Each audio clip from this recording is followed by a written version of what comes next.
Welcome everyone to the Your Little Castle show. Very often we meet people. We've only had a couple people on our show here who actually are multiple business owners. So if you missed the first interview we did with Jim and his crew, Cassie and Jack, the characters that play for Adventures of Intrigue. And I'll mention, can I mention the promotion here? We'll do that? Yes, sure. We're doing a little promotion where if you mention Cardinal Cowboy, they're gonna. What are you gonna do for the people that come in to Adventures of Intrigue? Okay, so you mentioned Cardinal Cowboy. We're offering $5 off per ticket. Okay. Okay, on your adventure. $5 off per ticket for Yes. people that come in to enjoy that. So keep that in mind, everybody, and that'll be exciting for you guys to take advantage of that. But with that, we're going to talk about our other business that Jim has been doing. How long have you been in restoration, the restoration business, Jim? 37 years. 37 years. Jim started when he was 4. Yes, that's right. Maybe 5. Maybe 5. Okay. Starting young. But they get the point. You've been doing this for a long time, and somebody who has the expertise that you bring to the table. That's what we're going to share a little bit here, because we like to have, if we can pick the brains, if you will, of some of our guests so they can talk a little bit about what it is to run and own a successful business. So with that, we're going to come back to the Cardinal Cowboy hat here in a little bit. I'll give that to my offset administrator helper over there. Thank you. And that's my table, right? and we'll come back. But let's talk a little bit about what that is. First, we'll give a shout out, because we do want to shout out to our sponsors of the show, but Carroll House Furniture, because you like nice things in your little castle that may have been restored by Jim and his crew over at Pride Cleaning and Restoration. Jim Seubert, Jim, welcome again to the show. Thank you. Appreciate it. Thank you very much. Giddy up. Well, let's talk a little bit about this. Restoration, very important, because how often do we have damage? I've experienced this personally. We talked a little bit about this through my mom's property that I had to help bring in. We got a crew. A friend of mine owns a company who does construction, and they came in and fixed everything, and it turned out great.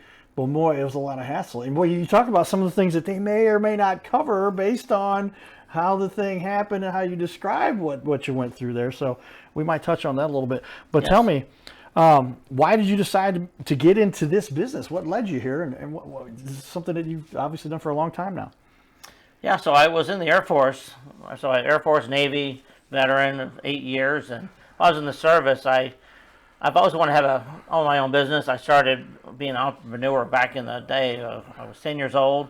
I was selling candles. I'd sold candy bars on the school bus when I was in middle school. Anything I could do to make money. I was always interested in trying to support myself, and so I joined the military, and I still have this ambition to be an entrepreneur. And so I decided back in 1987, I got involved. I found a machine, and we once started cleaning carpet part-time while I was still in the service. And that business just started taking off at the point, and so I decided I can't focus on being in the service.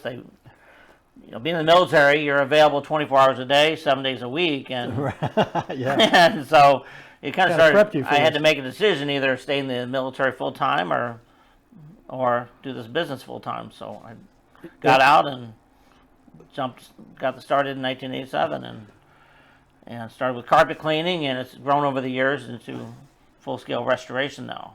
Yeah, I can imagine you were probably a little bit of good training there from the military background, because you're going to have to be available 24/7, and restoration is a problem that people might have 24/7, and they need help at 3 o'clock in the morning. Exactly. How often have you had those phone calls and somebody says, "Jim, help me, or the pipe blew," and you're there, but you got to help. We're there. Yeah, we've got crews that are always on standby, and we answer our phones. I'm the one that normally answers the phone live, 24/7. Okay.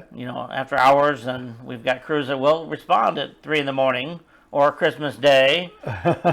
Yep. Disasters don't sleep. Right. Yeah. No, especially that cold weather comes. The storm that hit our particular property was the coldest temperature in like 47 or 60 years or something like that. And I would argue that if my dad had been around, he might have done something to circumvent the whole thing, but it hit a lot of people, and so it wasn't just us. But that was a tremendous learning experience, and then the whole restoration process we went through. But what do you think it is that led you here to be so successful in 37 years in the business? How do you think you ended up where you're at now with this kind of success? I've had a lot of mentors over the years, and it's really been helpful to me. I'm always learning. I was trying to educate myself, going to seminars, classes, learning from others in the industry, and not be afraid to make mistakes. Okay. We all make mistakes in life, Sure. and you learn from those mistakes. And learn from others' mistakes too, as well. Sure. Yeah. I'm not going to do that. Yeah, I saw what that guy did. Don't do that. Don't do that. I would argue that sometimes the mistakes we make are the best lessons learned because they stick in your head for sure when you went through that. Oh my gosh, that was terrible. And they help you to realize how to overcome those. And once you've overcome a big hurdle, a big problem, big challenge, makes you feel a lot better about what you're doing. Now you say, oh, I can handle this. I can continue with this and I can be successful. Exactly. And we see a lot of property owners make mistakes. Oh yeah. Every day, not intentionally, Sure. but because you don't know what you don't know. Right. Yeah, and I can imagine in this little world, with especially in the Midwest here, where we get all kinds of different types of weather and tornadoes and storms and wind damage, but freezing and pipes and rain. I mean, what is the biggest cause of that you see most often? Is it water damage is predominant here, and flooding, or what do you see most of? Well, in the Midwest here in St. Louis, people love to have a basement in their home. Yes. Because it's a place to put all their stuff Right. that they don't use all the time, but they want to be able to get their stuff when they want to. Or they need extra space for extra bedrooms. They want to make a nice family room down in the basement for their families when they gather together. Or they want to put a nice bar, game room in the basement for entertaining. And so we see a lot of basements that, of course, for St. Louis, high water tables are people's communities, and you get rainfall that could come down at 2 or 3 inches in an hour, and you Right. could have a large accumulation of 6 to 10 inches. Sure. Whether it's predicted or not predicted, as we all know in St. Louis, Yeah. comes out of nowhere sometimes. Be the weatherman. You're only expected to be right half the time or so, right? Right. Well, tell me then, what would you say is your area of expertise? When it boils down to this, there's a lot you have to handle. What do you specialize in? What is your area of expertise? I'd love to educate our clients. Like I said, you don't know what you don't know. Sure. So I like to be the one meeting them, talking to them on the phone, walking them through, tell me what happened, and helping them make sure if they are going to file an insurance claim, to make sure they're saying the right things to their insurance company. Because when you call your insurance company, that phone call, it should say, what you say can and will be held against you. Right. Because it's a recorded message, recorded. Right. And so you got to be very careful. And so I want to make sure they understand what exactly took place, and don't make assumptions Yeah. of what happened. Don't guess of what happened. Let's look at your home, your property. Let's understand what exactly took place, how much Yep. damage there is, what it's going to cost to do the cleanup, and is this something that their insurance company would pay for? Because people will make the assumption, I have insurance, it's all going to be covered, which it may be. However, it's got to be under the right peril. And they got to make sure they are filing under the right peril and saying the right things to make sure it's covered. Right, because insurance companies aren't looking for more reasons to pay out, right? They're saying, oh, well, you forgot to do what? What did you say? Well, you don't know for sure. What did you forget? That definitely Exactly. caused it, but why would you bring something into the equation that would cause a question? And that's not, here's the damage and here's what has to be done. So that's where you can help people, walk them through that process. And I've Exactly. it's great to have people that will help you with that, because they're just looking for a reason. Oh, they said this, that means we get off the hook. And that could be very expensive. You talked about somebody had a sump pump before, and when that sump pump wasn't covered, or something that had to do with the sump pump, now the whole thing wasn't covered by insurance, and that's a $25,000 bill then. Exactly. And the person didn't realize it at the time when they bought their insurance company. They relied on their agent, and there's a lot of great insurance agents out there, of course, that were very good at just making sure you're properly covered. And some insurance agents I've found are thinking the homeowner or property owner is looking just for the best price and not the best coverage. So it's very important to select the right agent that is looking out to make sure you're fully covered, because what may save you $200 a year in premium could cost you $25,000 on an out-of-pocket disaster in your basement. Wow. Yeah. Well, I think you hit on a key note we mentioned very often here on the show, but being cheap, trying to save money, as my dad would say from above right now, it becomes very expensive. It does. Being cheap becomes very expensive. You don't want to do that. You want to make sure you're properly covered. I had an issue with my boat. Well, I was waiting to see, but I recall my dad said, always make sure you have all the proper coverage that you have necessary. And if I just hadn't had the towing included, it was $10,000 to tow my boat. But if I just had the towing covered, then I'd been paying $10,000 to tow the boat. So those are the things we deal with. And if you don't have an expert like yourself, especially now, a boat's one thing, but you're talking about a house. Now we're talking about something that's expensive, and we don't want to play with that. We want to get the experts in there again to make sure this gets done correct. Is that right? That's right. Yeah, your home is your castle. Right. Right. We talk about that. And it's your most expensive asset most people have. Right. And you got to protect your asset. And I've seen people that think, well, I've paid off my castle over all these years. Do I need to keep the insurance on my home? And they think, well, I've already paid it off. There's no requirement. Mortgage company is no longer involved. I'll get rid of my $2,000 a year premium. Well, then a tornado comes along or a pipe breaks and floods their home, and now they're looking at tens of thousands, if not hundreds of thousands of dollars worth of coverage or that they won't receive from their insurance company because they didn't pay their premium or keep their insurance in place. So keep your insurance always in place. It doesn't matter if it's paid off or not. Yeah, technically you don't have to have insurance on a house if it's paid off, but why would you not? Because of those kinds of calamities that come through. Seems like in St. Louis, it's like every 10 years you're going to get hit by some big hailstorm that's going to cause some major damage. And exactly. Not something related to that. And storm water, all those things. But speaking of water, you talk about the difference. What is the difference between smart water damage or dumb water? Is it damage that you're talking about there? And some of it's you consider dumb, it's pretty obvious, and then smart, a little more sneaky. Can you describe that for me a little bit? Yeah, so water tends to play what I call hide and seek. Right. We were playing hide and seek when we were kids, and it's the water you'll see when, for instance, you came home from work and you noticed that your dishwasher was leaking and you see water on the floor in front of your dishwasher.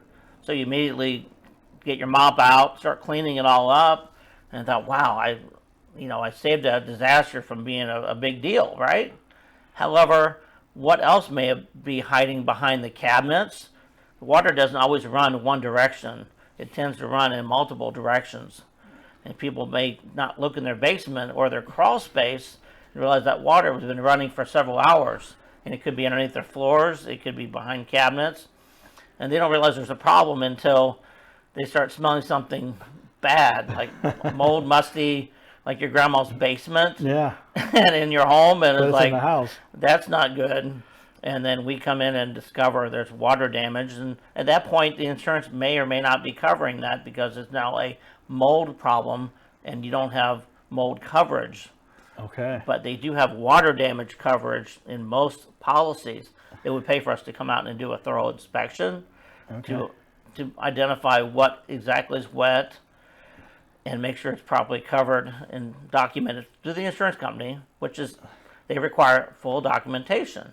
Sure. And people will make the mistake of cleaning it all up first, and there's no proof of what was wet. There was water on the floor. Oh, wow. And insurance companies I've seen have caused some issues with what was wet and was it really that big of a deal. So I tell people when they call me, panicking typically because they've come home from work and they've found water leaking and water throughout the house, and I can hear shop vac running in the background, and I said, time out, stop the shop vac, get your phone out, start taking pictures, videos of everything you see that's affected. I want to see water on the floor. I want to see water dripping out of the ceiling. Sure. I want to see everything. And I want it all documented. It's going to be very imperative when you're filing an insurance claim. You can show the significance of this. So this was not something that's been going on for months. Right. And which a lot of people could say something to the effect of, when they ask, how long has it been leaking? I'm referring to the insurance company asking the question, how long has it been leaking? Right. People will make the mistake of saying, I don't know, it may have been leaking for months, thinking it's going to help them, where in turn they have just sealed the deal where they're not going to get coverage. Right. Because insurance companies don't pay for prolonged long-term leaks. Sure, yeah. You should have addressed that issue early on and fixed the leak and turned it into a much bigger issue then.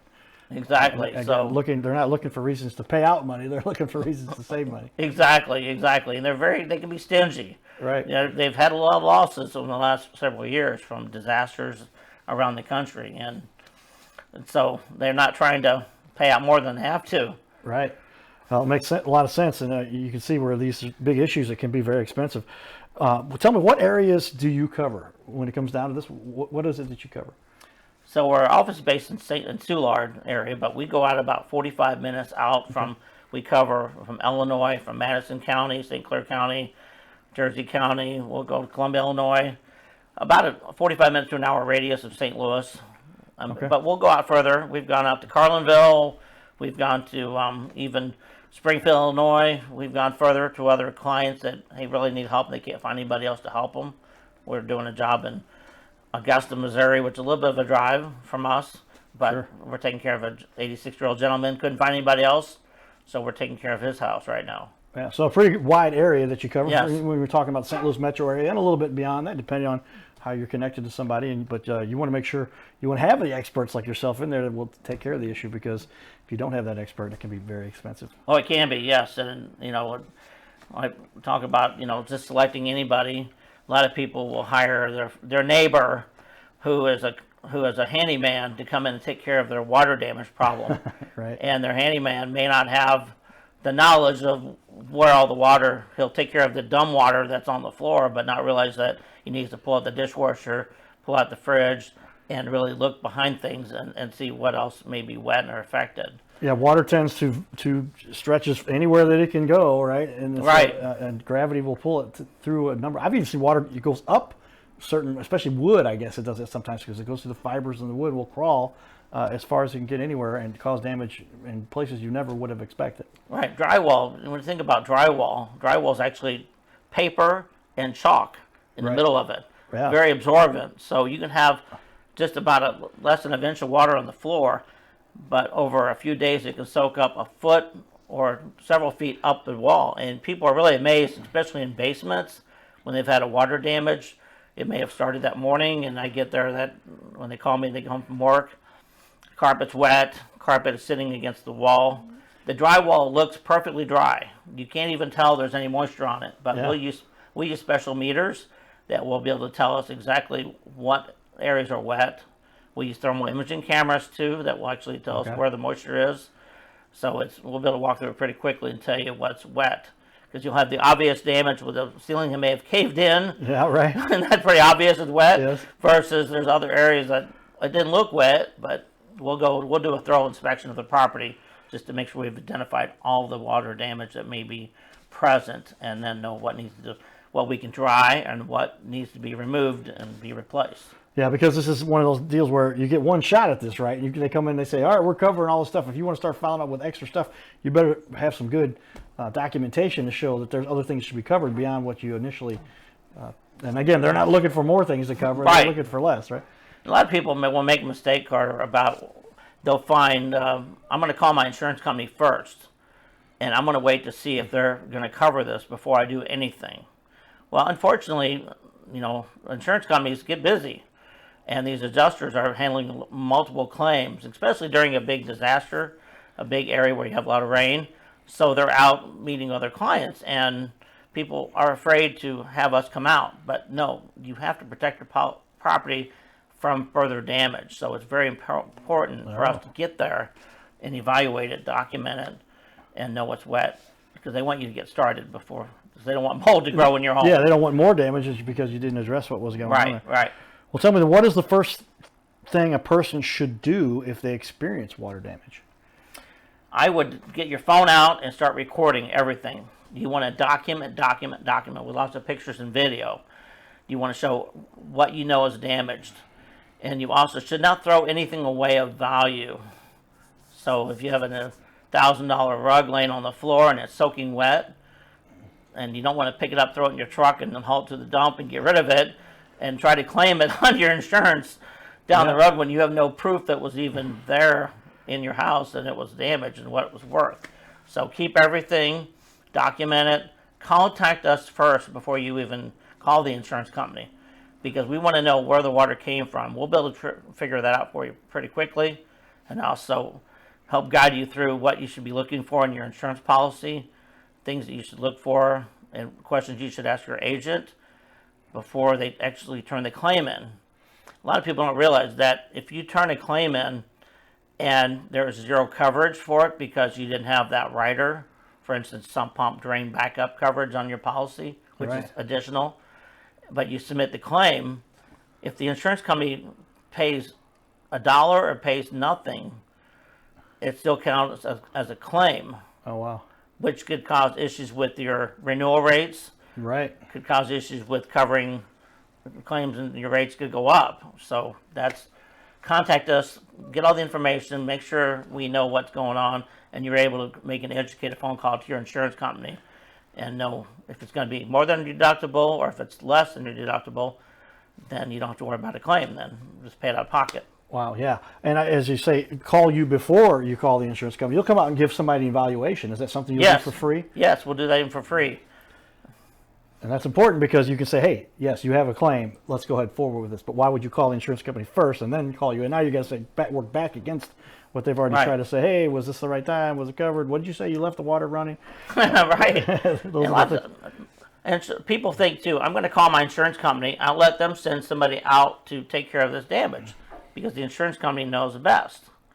However, that would be similar to if you were rear-ended in an auto accident and the person rear-ended you, allowed them to pick your doctor that would look at you and evaluate you, determine what's wrong with you, and also have their nephew look at your car and tell you what's wrong with your vehicle and how much it would cost to be repaired. That would not make sense. So you want to have an independent person working on your side.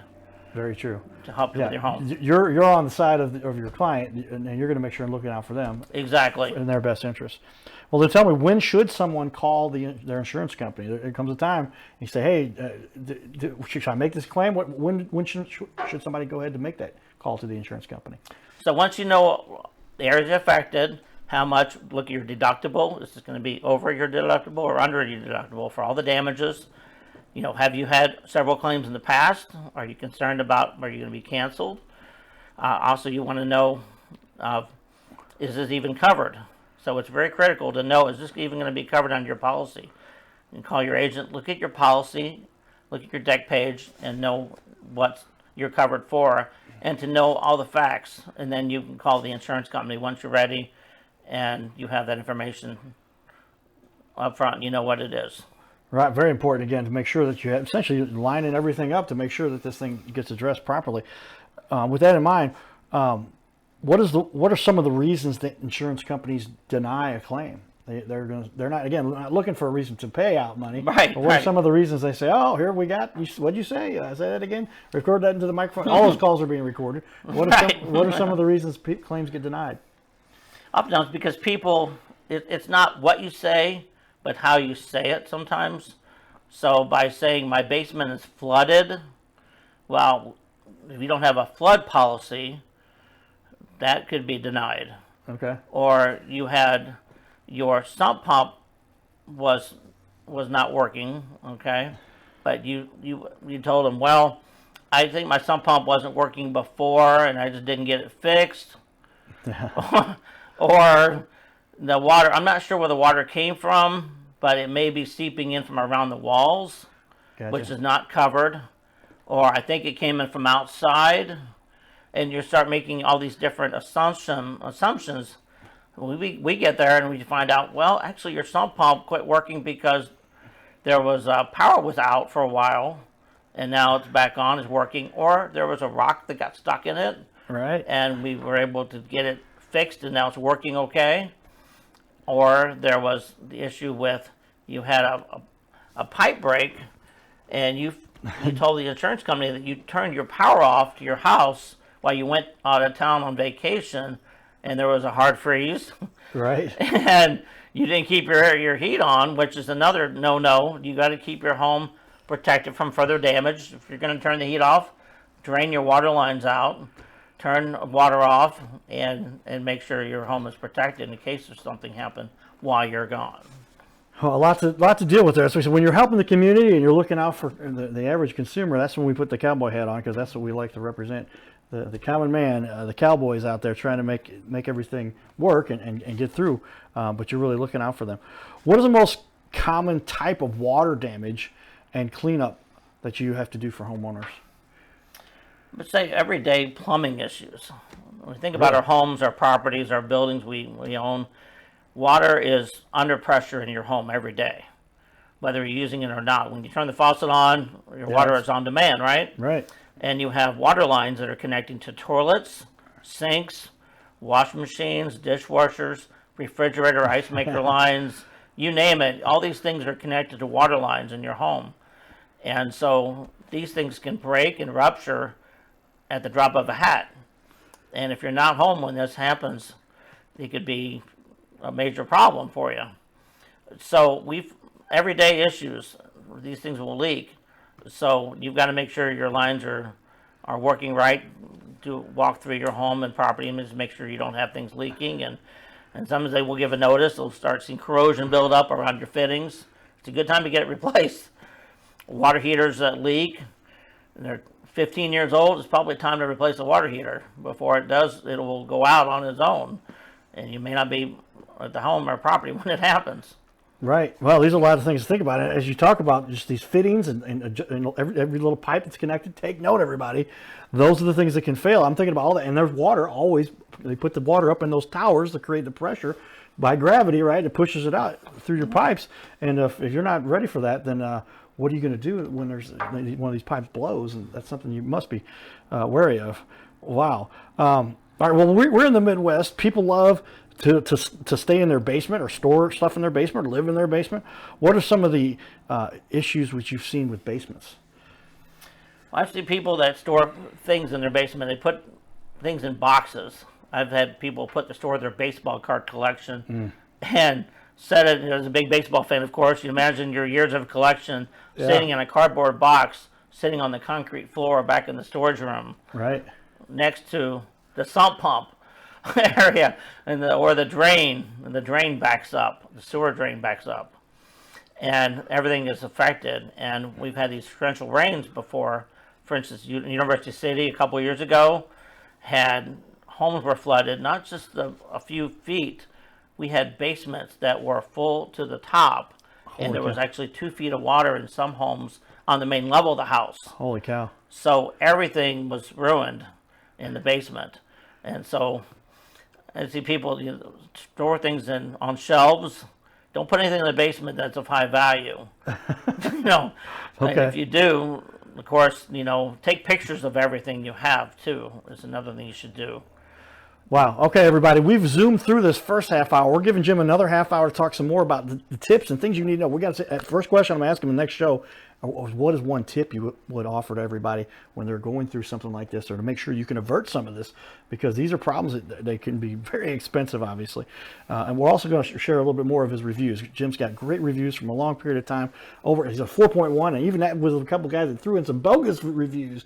And I've dealt with that myself too. But stay tuned for more, everybody. This is Your Little Castle Show.